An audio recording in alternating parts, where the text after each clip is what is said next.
Welcome back to Storytime with Sergeant Thomas, Marine Corps Hide and Go Seek, Part 2.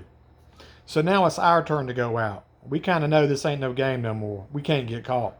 So we all came up with a plan. We didn't really know exactly what we were going to do, but we kind of had two options in play. One, as a group, as a whole squad, we were going to bum rush one area to try to get back to home base, and we thought we could overwhelm them with our odds.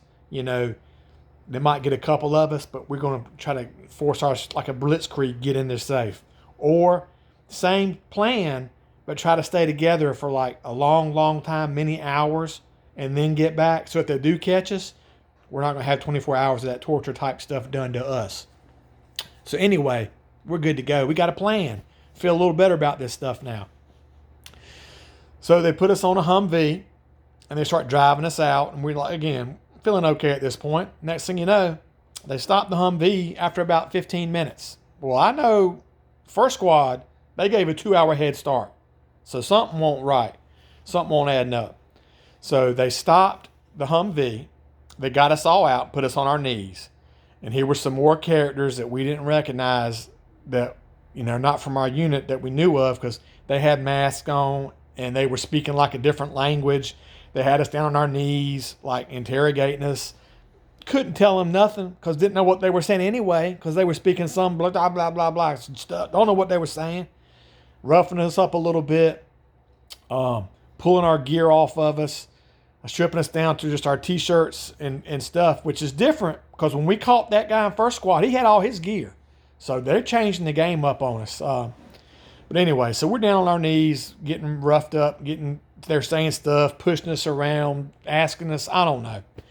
So at that point, they tie our hands behind our back and start throwing us, and they blindfold us, and they start throwing us back in the back of the Humvee. Well, luckily for me, when they threw me on top of somebody. And he was like, get off, making like get off. Well, I couldn't get off of him. I was blindfolded, tied up. I'm sure he was too. And then they threw some people on top of me. And that poor some gun, it wasn't funny then, but it's funny now. That guy that I was on top of, well, there was people on top of me, and he was like, and his whole body just went limp. So I'm sure he passed out. So then we're riding around for I don't know how long. It seemed like a pretty long time. And the Humvee stopped a couple times and went again and stopped and went again. And one of the times it stopped, they threw me out. Well, when they threw me out, I just kind of laid there a second thinking, okay, what are they going to do? They're going to rough me up some more. They're going to take some more. I don't know what's going on. Well, I finally hear the Humvee drive off.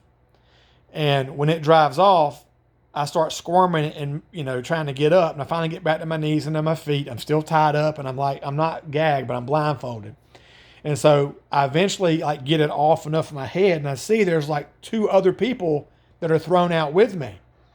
So we kind of work together and we get our bonds taken off because it was just ropes. It wasn't zip ties. We got we got free.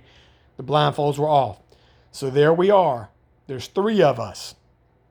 We don't have any gear, which doesn't really matter, I suppose. Don't really know where we are, but we know we've been gone about, we think close to 2 hours, 1 hour, 30 minutes. I don't know. Close enough that we realized, you know what? They're about to start searching for us. So there's 3 of us. So our plan of, rushing through and fighting, that wasn't an option anymore. We didn't know where we were. We didn't have anything but our boots, our pants, and our T-shirts, our blouses. Didn't have that. They took all that. So we were kind of freaking out on what to do. But then I had an epiphany. The good old Marine Corps.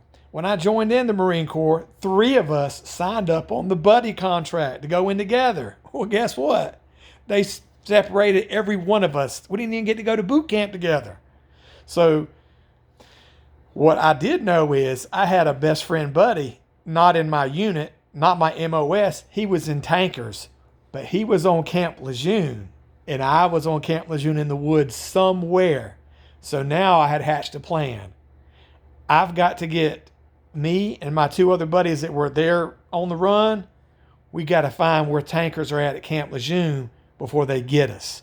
So tune back to Marine Corps Hide and Go Seek, Part 3 to hear the finish.